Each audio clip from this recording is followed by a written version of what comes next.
Okay, so today I'm going to talk about um, what happened with Binance and their CEO, and how this may affect um, crypto in broad terms, and also um, how it may affect the future of these exchanges. Particularly, I'm talking about a centralized exchange, of which Binance was, or Binance, sorry, is. So yeah, basically, I'm sure quite a few of you probably have already know this now, but he CZ Zhang, I'm not sure how you say his name. I just call him CZ or CZ, as we should say in our country.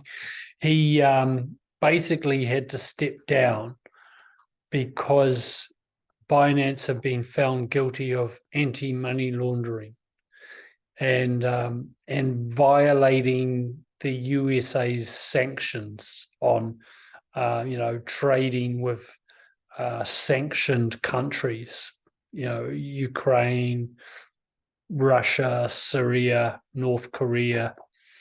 So this is what his apparent charge is. Um, find that very interesting that the USA are leveling these charges against him when his headquarters is not even in the USA. And so I would say that they have strong armed him into this. They probably said, well, if you don't comply with our things, we'll make life so much hell for you that you wish, it'll be way, way worse for you than whatever we're going to met out now. So this is how much reach the American financial machine has. They can, if you don't play ball with them, even if they're not in your jurisdiction, they can call in all their favors of all their buddies, and they can basically just prevent him from being able to get access to necessary things so that he could continue to trade normally. So yeah, we'll go more into the ramifications and details of that as we go along. So Binance itself was fined $4.3 billion, and CZ also copped a $150 million fine personally. So that is that is one of the largest ever fines meted out to anybody. So that is like right up there as a major. But it's interesting that they've just fined him and they haven't actually destroyed the business. It's also very interesting that the market barely reacted. It did a little bit. It went down a little bit. BNB went down by about 7 or 10%, I think, in a day or so. But I think it's largely recovered a lot of those gains now. But if this had happened, even like 2, 3, 4 years ago, the the market would have reacted much, much, much more violently than that. So this is really showing. This is a really good sign because it shows a few things about the crypto market and the crypto holders. We're a lot more resilient now. We're like basically, oh well, yeah, they're just doing their usual shit, but we are carrying on. B, it also shows that yeah, there's the awareness of what's going on with the centralized system has become, much greater, and people are just like over it. And this is one of the reasons why they're moving into crypto. It also shows that being a centralized exchange makes them an easy target. They really are they really, they've got too big. They've got too big for the current incumbents to tolerate. They cannot have someone outside of their circle making that kind of money. Like his company was making hundreds of millions of dollars a day. They cannot have that. So they've decided, rather than taking him out, I believe that they've done a deal where they can slowly over time take the exchange over for themselves, basically. And they particularly want to do it now, for a number of reasons. And one of them is this coming ETF. The ETF, which has now been confirmed that BlackRock have filed for a Bitcoin ETF and an Ethereum ETF as well. So this is how they are bringing more and more of these chosen tokens, if you like. They're bringing these big tokens, number one and number two token, into Wall Street, into their sort of bringing it into their existing system and making money out of it that way. So, nothing much changes. History is just repeating. They basically, they know that there's a lot of money to be made in this space. They know that the digital crypto type industry is the next iteration of the financial system. They know all that. And so they're getting prepared, or they're clearing the decks so that they are then, satisfied that they've got all their pieces, if you like, in place, so that then they can start bringing all their big mates and all the other big institutions in. This is what they're paving the way for. So, like it or not, this is what's happening at the top end. You could say some might say, well, yeah, it's just where's crypto heading? But there's many other sides to crypto here that are, the decentralized side. This is more the centralized end of crypto, if you like. But the more decentralized technologies, I believe, will still flourish out of this. And I guess it's good in a way that, we can profit from it, which is not normal. In the past, we never had a chance to do that. So, yeah, it's going to drive the price up. So, I suppose it's good from that point of view. So the US big banks definitely would have been goading the authorities to make sure that this has happened to Binance. They do not like the competition. They're already going to be feeling it with the new, competition they're getting through the API setup, and how fintechs can come into to operate banking basic licenses and stuff now. So they want to make sure that they are getting some of these big players out of the way. It's going to pave the way for regulations as well. The regulations can be good or bad. They can be a regulation to protect the people, or they can be regulations to protect the institutions. And a lot of people said, when the internet came in, that, life was, going to become, we're going to be basically taken over by these big guys, and we're going to lose all our identity. And, the thing is that they can't operate in a vacuum. There's always pushback, so they can only go so far. And I do know that a lot of the big crypto firms are having a big hand in the regulations.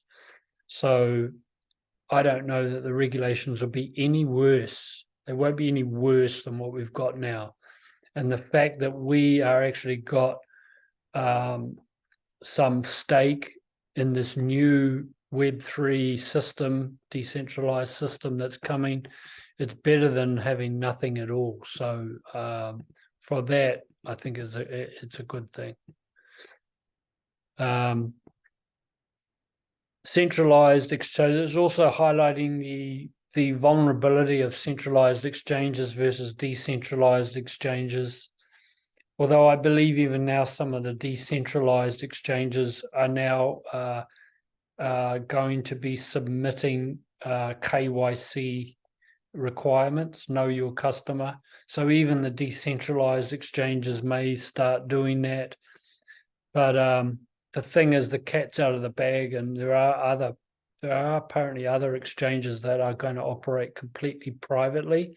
So at one in the top tier, a lot of the masses will see all of this. They will see all the, and that's where they will go and they will comply. But it's creating more and more of an underground kind of that parallel economy that we talk about, and that's growing, but that's generally out of sight of most people. They don't see that this is not all moving all in the incumbent's way. There are a lot of other fringe elements and developers and initiatives going on to protect the people. They are usually out of sight, out of mind, because people only will value what they see. So you've got to take that into account. This is not, I don't think that this is necessarily us going into complete dystopia just yet, that's for sure. Another connected issue is the Tether USDT stablecoin, because that has often been a thorn in the side too of this of the big banks. They don't like Tether either, and Tether and Binance are probably the two biggest problems. And I noticed that Tether have now started putting out, positive stuff that they're going to comply with this and they're going to comply with that. And there is a bigger discussion that is half of the current cabal actually like Tether because it's propping up the US dollar. It's actually because they've had to buy a lot of dollars to keep it backed. And then there's the other half that just want to get rid of it altogether. So I would say that they'll probably end up succumbing and doing a deal as well. And sort of a soft takeover, much like what happened with Binance. And then it's going to be all systems go. There was a lot of talk a couple of years ago that Binance and Tether were just going to get taken out, and that would have really smashed the crypto market to smithereens, and it would have destroyed it. But I don't think they would have none of them would have ever had the heart to do that, because they want to profit from this, and they know that they need the system. They need a new system. The current one we know is on its last legs. So it would have shot themselves in the foot as well. And this is the thing, they're not operating in a vacuum. They're not operating without pushback happening and without awareness of us looking at what they're doing now. So with the internet age, a lot of people are very aware of what's happening with the Fed and the central banks and the CBDC and what their tricks are. So I don't subscribe to the fact that, we're all screwed and they've got it all their own way. I just don't. Another major connected issue is the Binance's own token, the BNB token. And I know a couple of people messaged me and said, oh my God, Binance, the token's gone down. I said, I don't think it's going to crash majorly. I think it'll come back and then eventually it'll fly off again, like with everything else in this next bull run. So, but it is something to keep an eye on. I mean, you might want to, who knows, depends on where Binance goes from here, is an unknown. So I prefer USDC as a place to park my money if you just want to keep your money parked somewhere. I wouldn't be buying BNB token myself purely for buying and holding myself, because I think there's better options out there. A lot of people made a lot of money on BNB when it got launched at around 50 cents or 20 cents or whatever it was, and then it went to $600 at its highest point.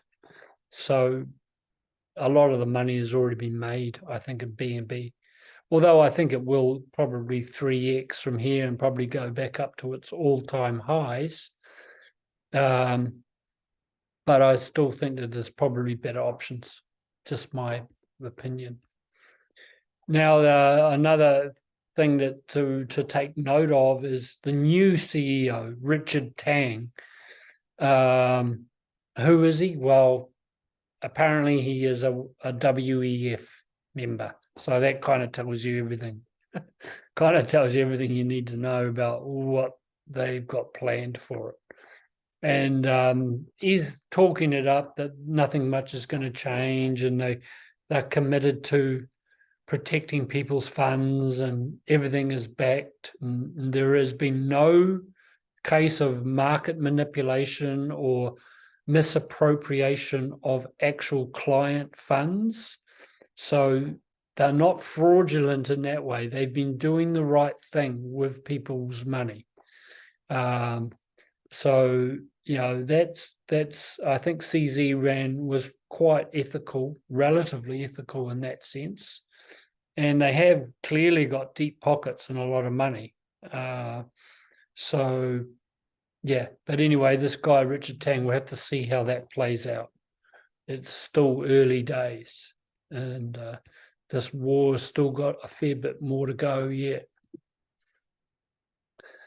So, yeah, they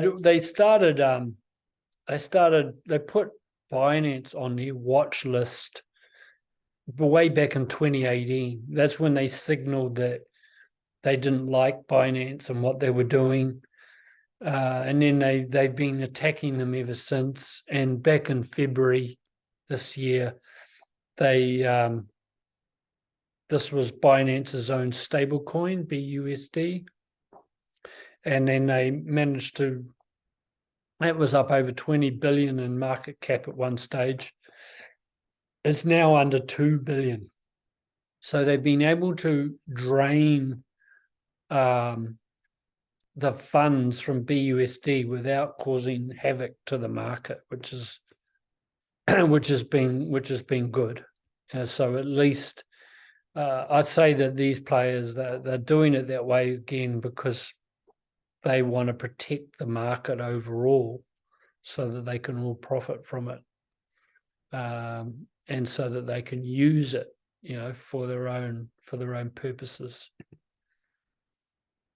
So when you look at these US anti-money laundering laws, I mean, they got stiffened up pretty majorly after the Twin Towers came down, after the World Trade Center got detonated. And then they sort of upgraded this act in 2021, I'd say, to accommodate for the growing interest in crypto. So basically, no surprise there that they're obviously tightening up. They've got to keep moving with the times, just like we do as well. They could easily lose control of their system if they don't, constantly innovate and grow with it. So so the big thing on the horizon is these coming ETFs, exchange traded funds, and it's basically, but with an exchange traded fund, and they also have an ETP as well, which is an exchange traded profit. Exchange traded product.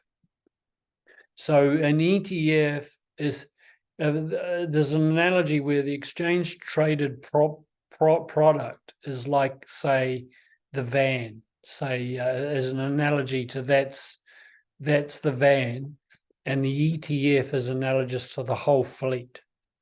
And so the ETF is a much bigger product. It's the sort of product that they offer, that financial advisors will offer to people who are looking for financial advice. They will be channeling the ETFs into them. Pension funds buy ETFs.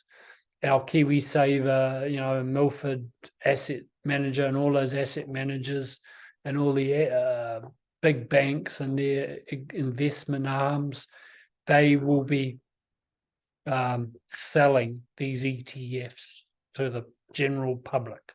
That's why they call it a spot ETF. Spot means basically retail. So this is, and so what's huge about the ETF is that the issuers of the ETF, like BlackRock, there's a whole bunch of them. There's about 12 companies that have applied for it. There's a huge interest in it. And they have to hold 1-for-1 the amount of Bitcoin that they're issuing, or the amount of Ethereum that they're issuing in this ETF. So that's where the huge impetus is going to come.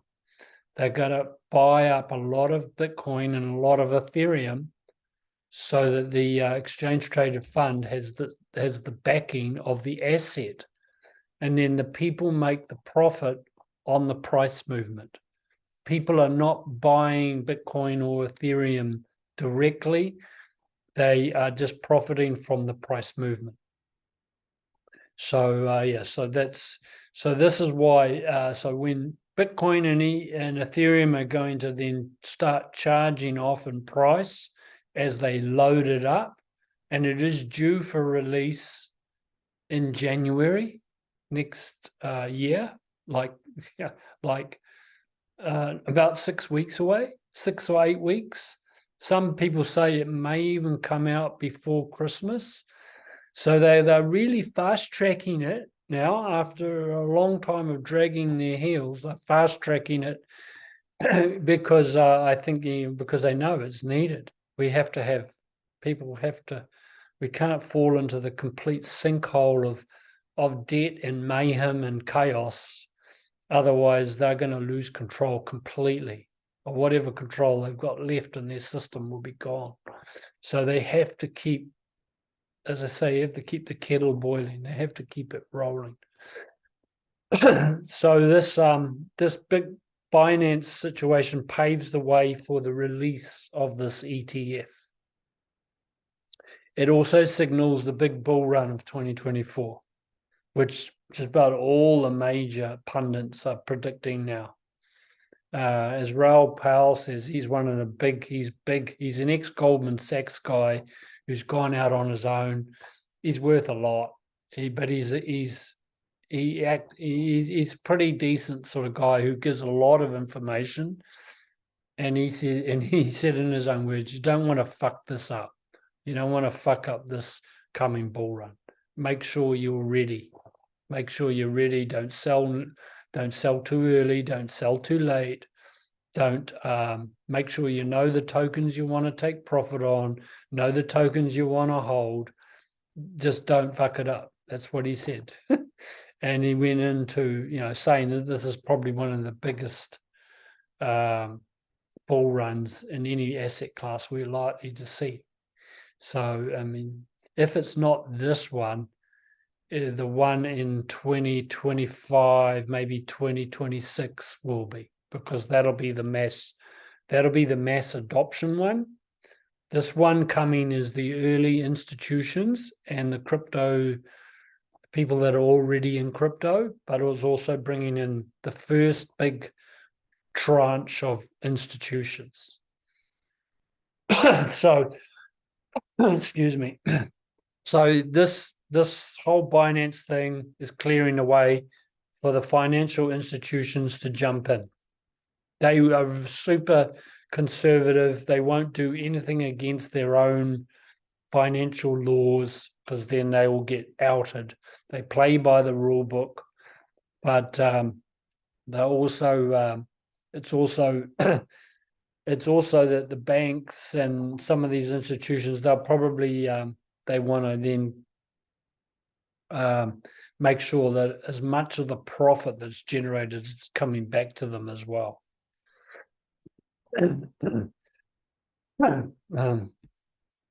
Sorry, something's stuck in my throat, excuse me.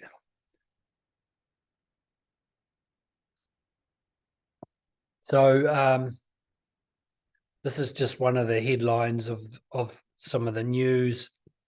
Binance CZ settlement with US Department of Justice. Bullish for Bitcoin ETF, crypto community says. Community members compared the Binance settlement with the US Department of Justice to deal with BitMEX crypto exchange, as its CEO was also forced to step down. So, so a lot of people are predicting this is a super bullish time.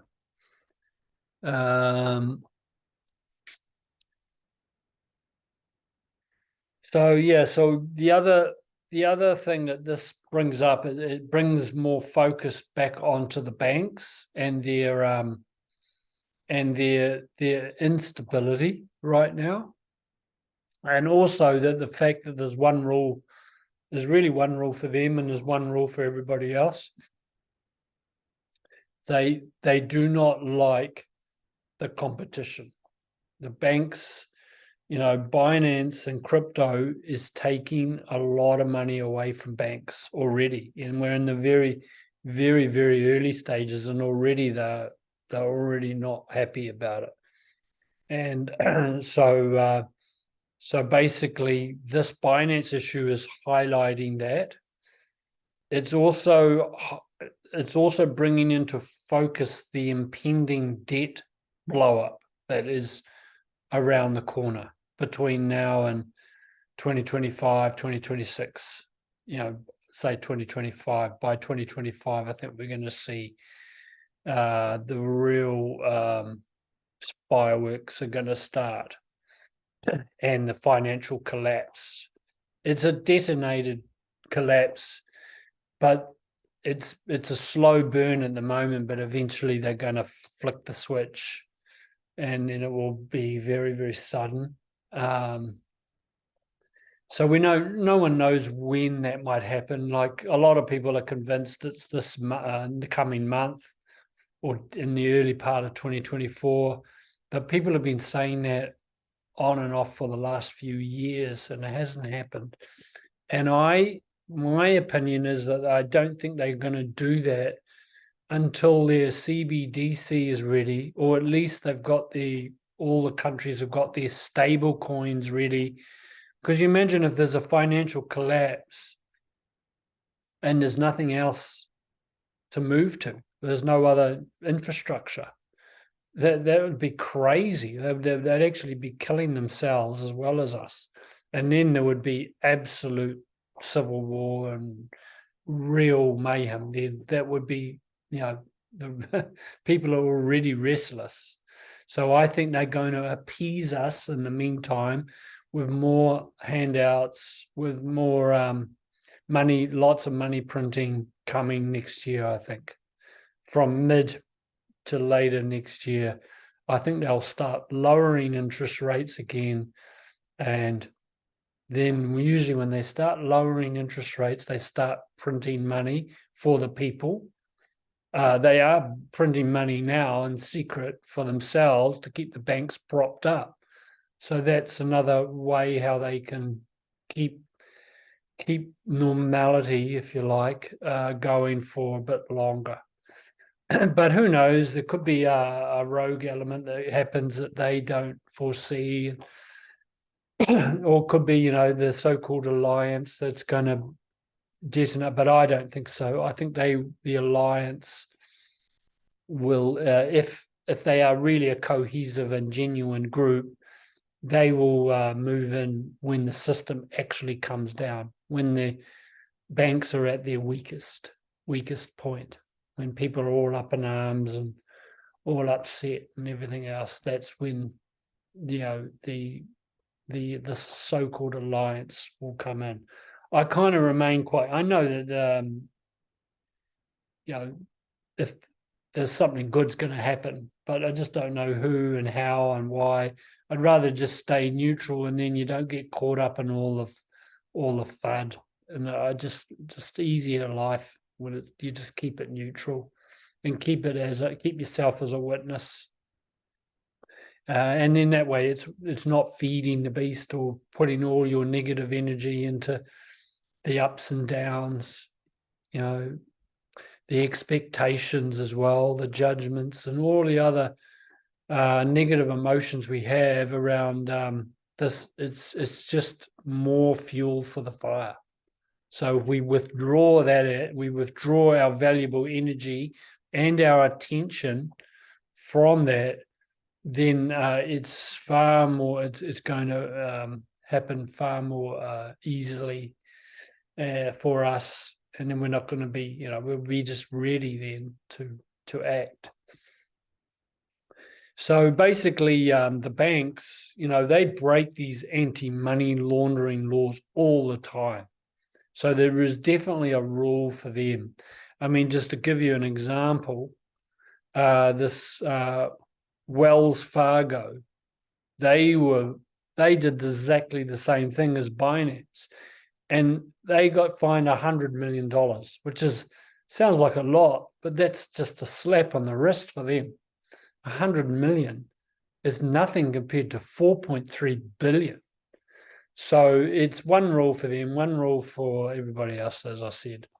So, but this shows you the double standard, the hypocrisy that's involved here. It's really quite profound.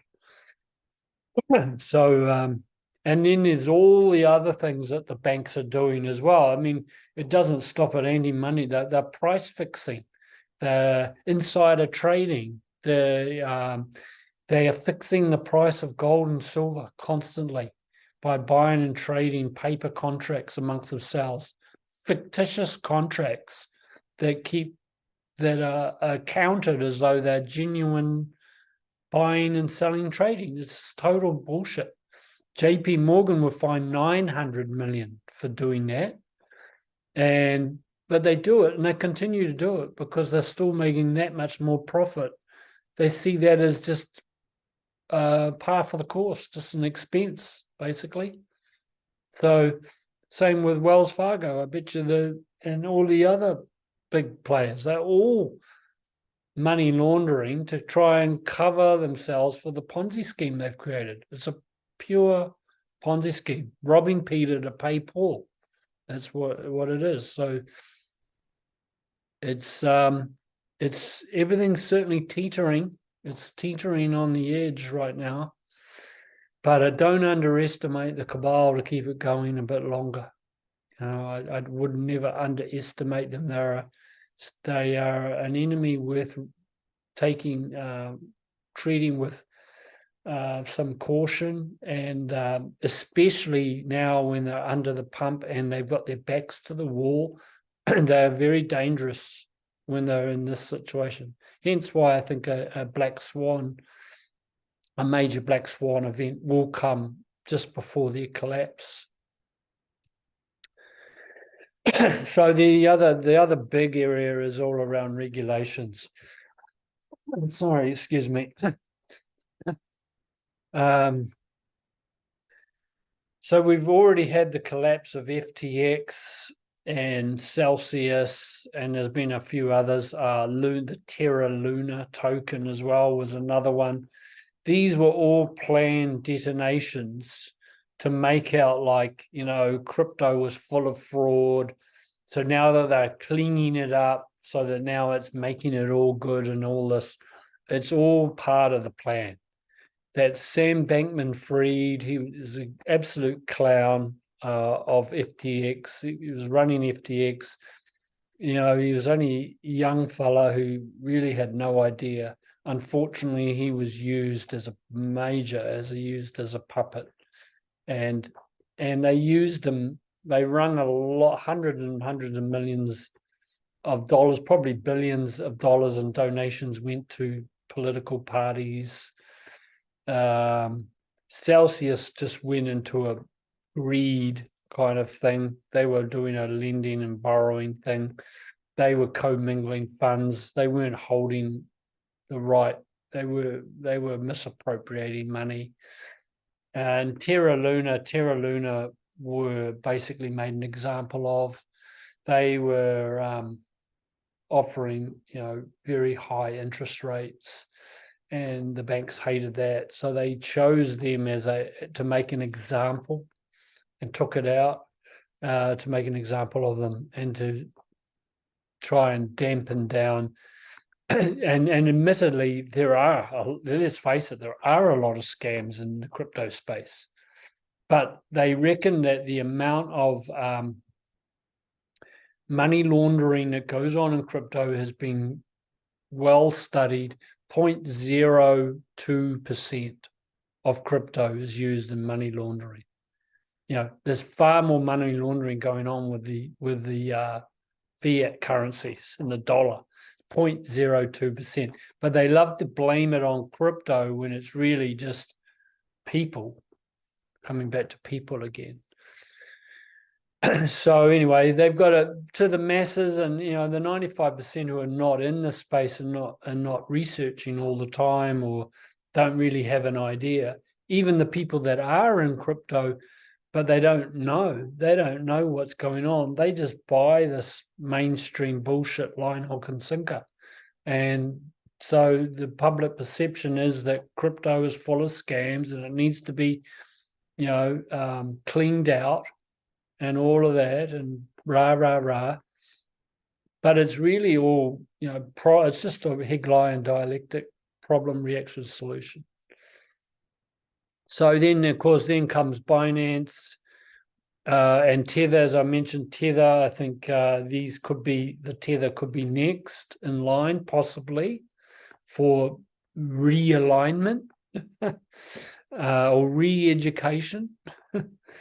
And then there's other, the taking out or controlling other outliers as well. There's lots of other bad actors and potentially good actors as well that just don't like, because they might be too good for the people, so to speak. But really, it's like whack-a-mole. It's going to get like whack-a-mole after a while. There'll be so many people popping up wanting to. There's so many people being emboldened by this technology. There's so many people that I've listened to over on YouTube and through other videos that are just absolutely emboldened and very confident in bringing out some technology that's going to totally dominate their centralized system. It's just a matter of when, not if. Could take a few years before real decentralized finance and decentralized living becomes a norm. But when you consider social media decentralization, and when you consider all the other these areas of decentralization, and all starts meshing up, it will be too much for them to ultimately stop, I believe, in my opinion. But it's not going. We're not going to have a paradise tomorrow or next month. That's sort of clear. It's not going to be like a sudden instant panacea. Yeah, but we are going to at least we got in before the institutions, and that's at least we're front running them from a point of view of protecting our financial interests. The US Congress are getting quite animated now. They are talking a lot about regulating crypto, but they're dragging their heels on purpose because they're just using the SEC as a battering ram in the meantime.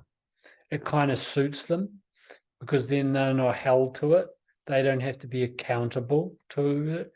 You've also got the CFTC. This is the Commodities Futures Trading Commission, CFTC, and they are in a battle themselves with the SEC. So there's a whole turf war going on with the regulators in against this backdrop of the whole wider crypto industry. So it's clearly important to them because they wouldn't be battling so hard to try and take control of it. So basically, Bitcoin has basically been seen as a commodity, whereas, so that comes sort of under the CFTC, supposedly, whereas the SEC is trying to make everything else a security. That's why they're called the Securities and Exchange Commission. But we know that they've lost the case against XRP, or they've lost the majority of the case. There's a little tiny piece about selling to big investors that hasn't been resolved. But still a lot of people still think it's a security, even though the token has been said by the judge that it is not a security of itself. But still, again, we're a minority and the majority perception tends to win. So anyway, so we've got all that going on. And then you've got the looming 2024 election in USA.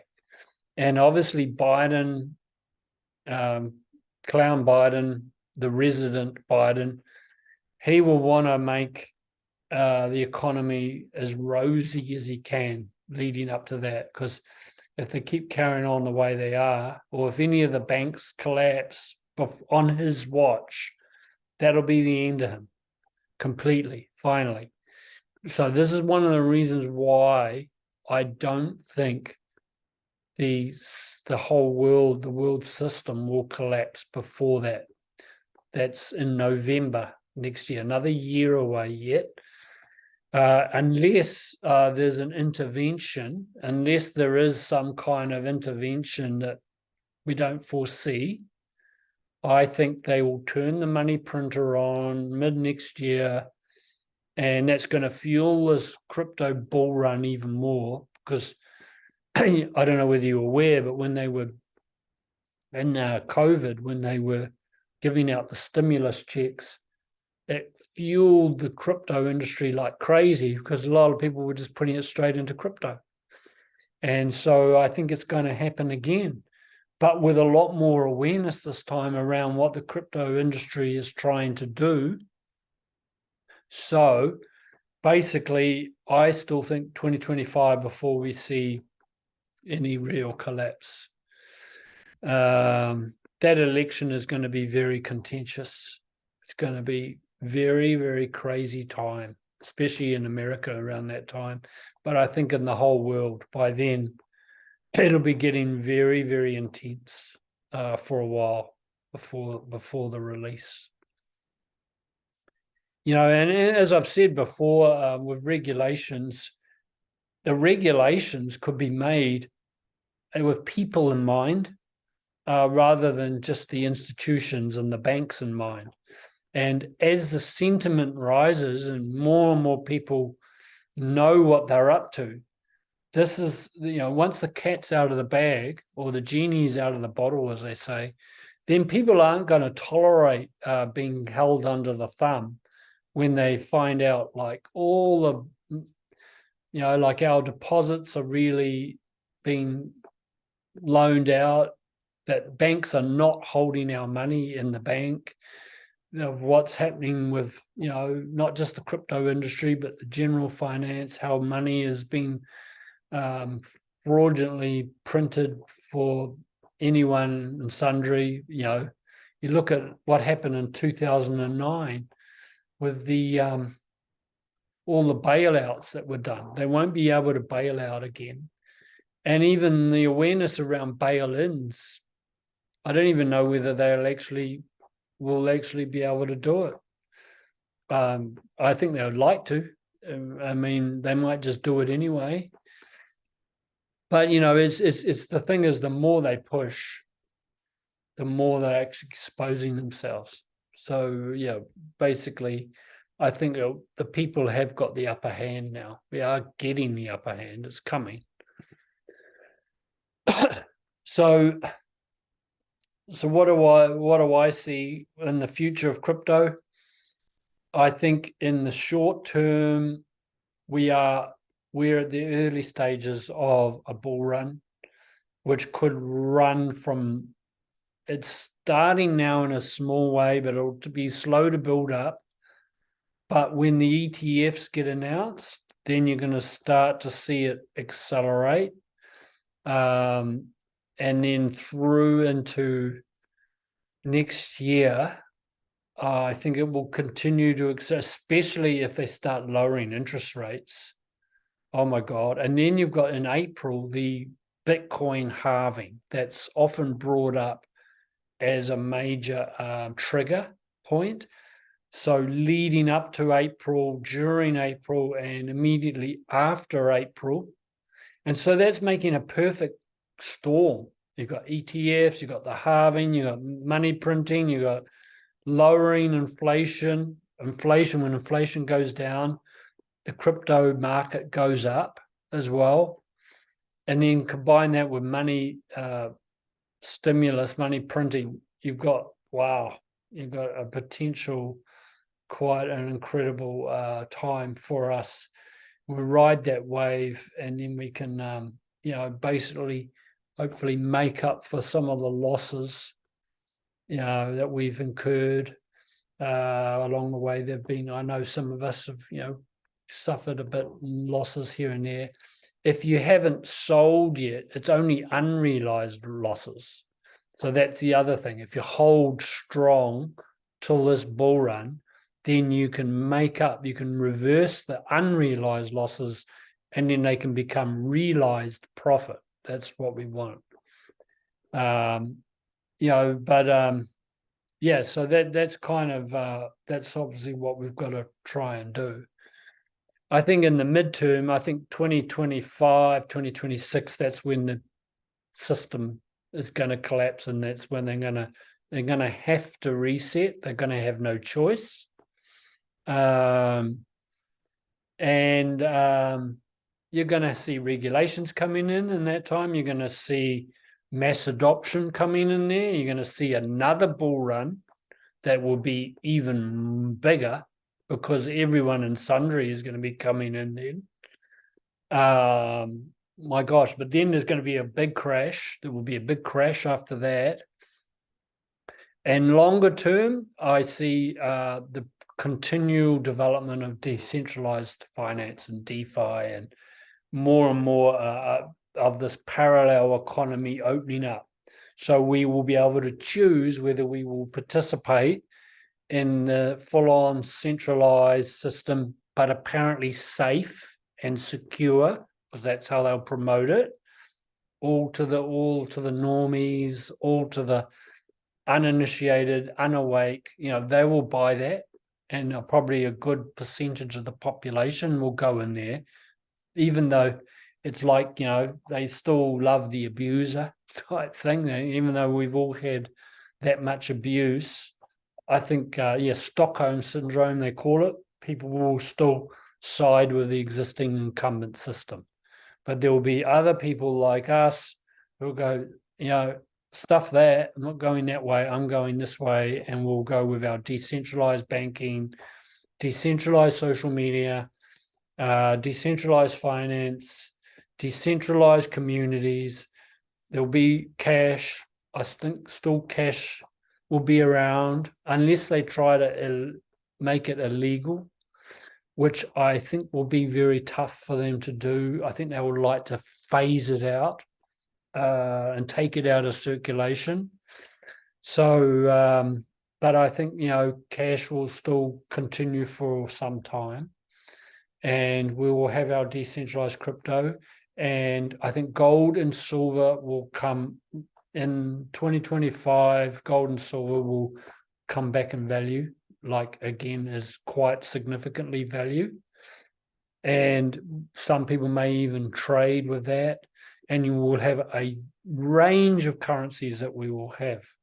XRP, some maybe stable coins, other cryptos, and decentralized crypto. And the ISO tokens will figure prominently as well. They are not as decentralized, but I think they're more good for for the new banking version. As far as any other things go around Nasara Jasara, I really don't know. I think it's too far ahead to call that.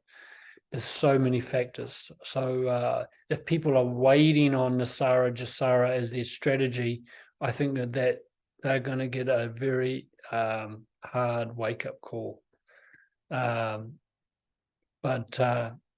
it's good to think positively about it, and I do think that there will be good things coming. I just don't know how it will come and the details of it. It's too hard to call. I think the price is obviously going to go up in the short term, but then it will drop. There will be horrendous drops still to come. Probably a good 2 big bull runs and then drop-offs in the next probably 3 to 4 years, which is sort of in keeping with the traditional history. The traditional cycle has been every 2 years is a bull run, every 4 years. Every 4 years is the Bitcoin halving, and every 2 years in between, the period in between, is a bull run. So I think, we have a bull run in 2024. There will be another bull run coming in 2026. And there will be pullbacks, and it could be quite dramatic in the in-between times.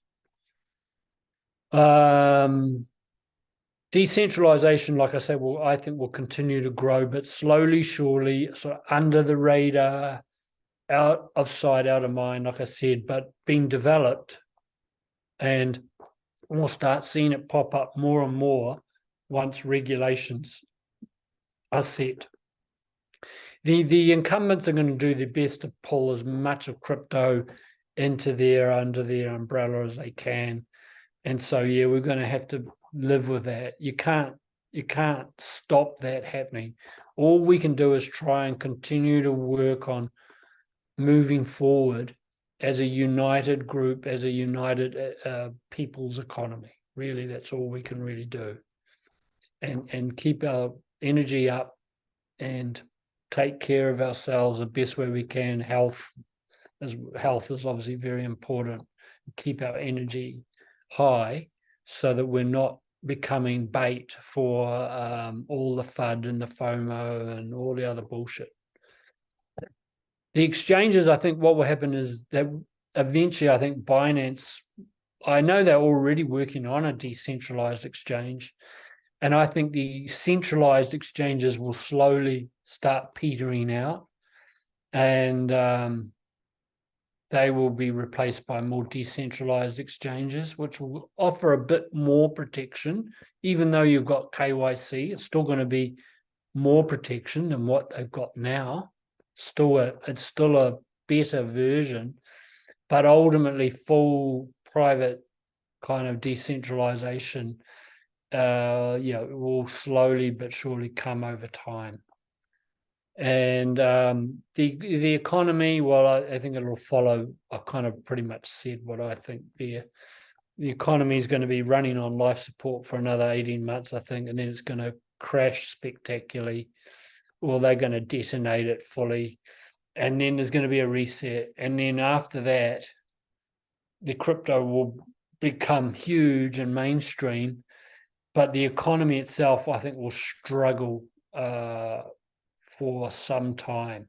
Well, and into 2030. I think 2030 is when you're going to see real major change on this planet. I think we're being set up for that now. 2030 is the United Nations goal. They've got their sustainable goals, carbon zero, all of that. 2030 is obviously clearly an important date. And so I think that's when you're going to see possibly a whole world depression, like a real major horrible thing. And for those of us that are in crypto early, we'll be the ones that could possibly be doing okay. But I hate to think what's going to happen for the general masses and the beneficiaries and the the people that need welfare to survive on and all that. It's going to be tough. It's going to be tough. But then I think the world will become a significantly better place. It will start getting a better place, I think, from 2025, but there will be hiccups. But then after 2030, I think the world will really start to really come around into a much, much more unified world. I guess that's what I hope. I'd like it for it to happen tomorrow, but I don't think that's quite going to happen just yet. So just to finish off, there's someone's comment here about quick moment to say CZ handled the shutdown of his 23 billion stablecoin with zero funds lost, negotiated a multi-billion-dollar settlement with government agencies, and I can still trade and withdraw from there with no issues through it all. Yeah. And so it has been handled pretty well. I mean, as I say, a few years ago, that would have just been a major, major calamity. And so it shows that there are some adults in the room who are managing it quite well. And so long may that reign. I mean, still we can't eliminate all the bad actors, not straight away, but at least maybe there's some sense and sensibility to start coming into the market. Alrighty, well, that's basically all I've got for today.